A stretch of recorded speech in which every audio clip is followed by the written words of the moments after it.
Jeff was packing to leave when he heard the noise outside the window. It was a low, keening sound, the sort of moan that would have sent a city slicker like him running a year ago. But not now.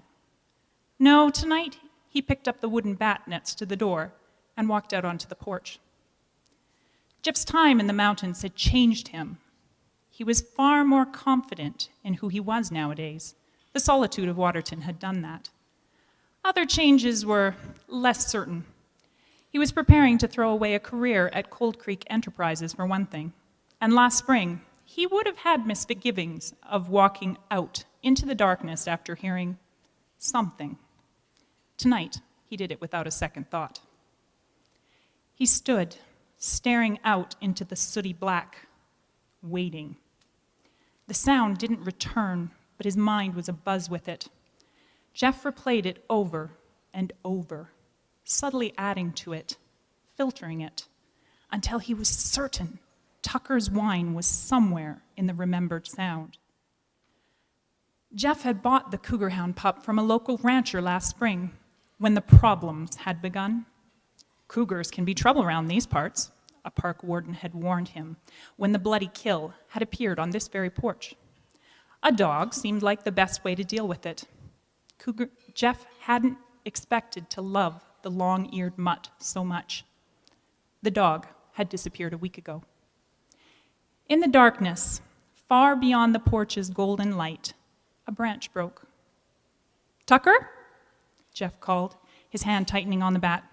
"That you, boy?" He whistled, but there was no response.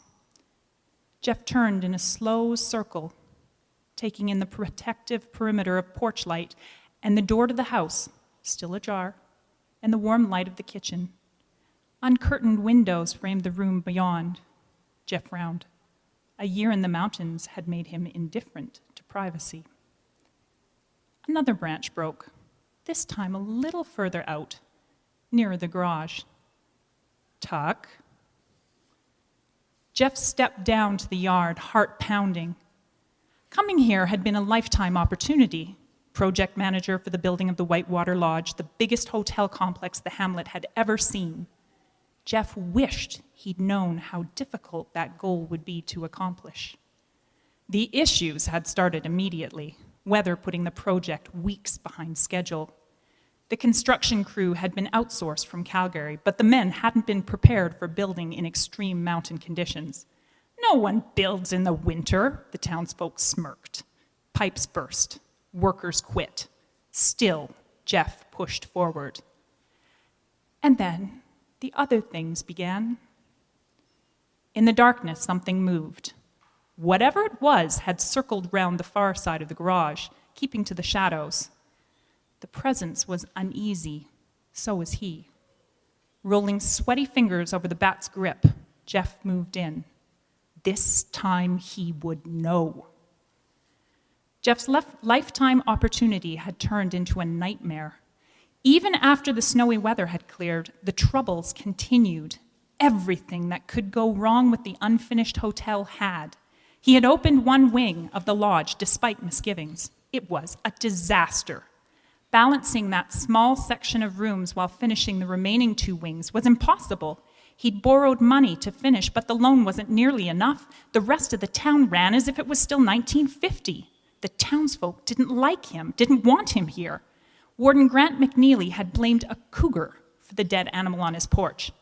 But there'd been trouble with broken cabin windows, the wind, and then the break-ins at the Whitewater Lodge. Seasonal workers. All of it conveniently discredited. But Jeff didn't believe that anymore. Not after Tucker had disappeared off the chain in the yard last week. He knew the reason now. Someone wanted him out. Jeff made almost a complete circuit of the yard, pushing further into the darkness. But the bushes were silent. He whistled once more, knowing there'd be no answer, and then stopped, taut with frustration. With a sigh, he turned back around and froze. A shadowy figure stood on the porch. Jeff took a shaky breath, lifting the end of the bat and widening his stance. With the light behind him, he couldn't see who it was. "What do you want?" he called. The figure on the porch smiled, teeth white against the shadows. "Just to talk."